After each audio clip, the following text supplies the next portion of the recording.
Daily Bible Reading, Esther chapter 8. That very day King Ahasuerus gave the property of Haman, the enemy of the Jews, to Queen Esther. Mordecai presented himself to the king, for Esther had revealed how he was related to her. The king slipped off his ring, which he had taken back from Haman, and gave it to Mordecai, and Esther put Mordecai in charge of Haman's property. Esther spoke to the king again, falling at his feet and weeping, and beseeching him to avert the evil plotted by Haman the Agagite against the Jews.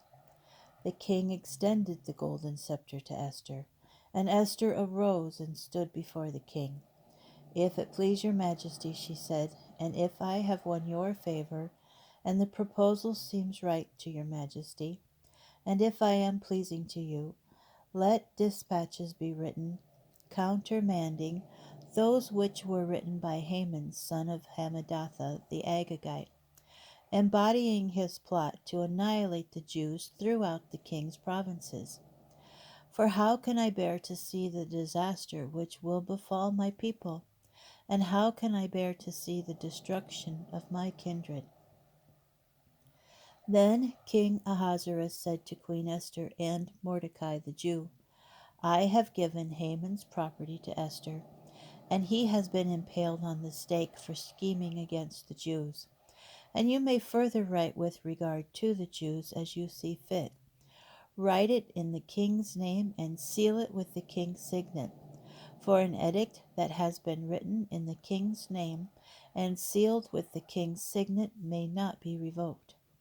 So the king's scribes were summoned at that time on the 23rd day of the third month, that is the month of Sivan, and letters were written at Mordecai's dictation to the Jews and to the satraps, the governors and the officials of the 127 provinces from India to Ethiopia, to every province in its own script, and to every people in its own language, and to the Jews in their own script and language. He had them written in the name of King Ahasuerus and sealed with the king's signet. Letters were dispatched by mounted couriers, riding steeds used in the king's service, bred of the royal stud, to this effect: "The king has permitted the Jews of every city to assemble and fight for their lives. If any people or province attacks them, they may destroy, massacre, and exterminate its armed force, together with women and children, and plunder their possessions. On a single day in all the provinces of King Ahasuerus, namely on the 13th day of the 12th month, that is the month of Adar."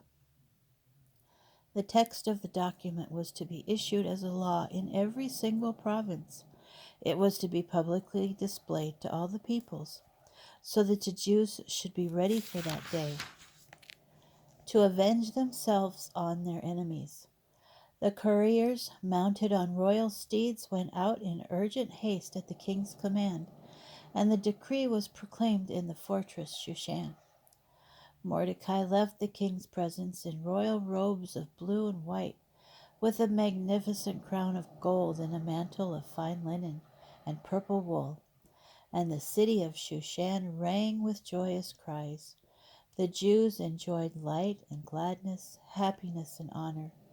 And in every province and in every city, when the king's command and decree arrived, there was gladness and joy among the Jews, a feast and a holiday. And many of the people of the land professed to be Jews, for the fear of the Jews had fallen upon them.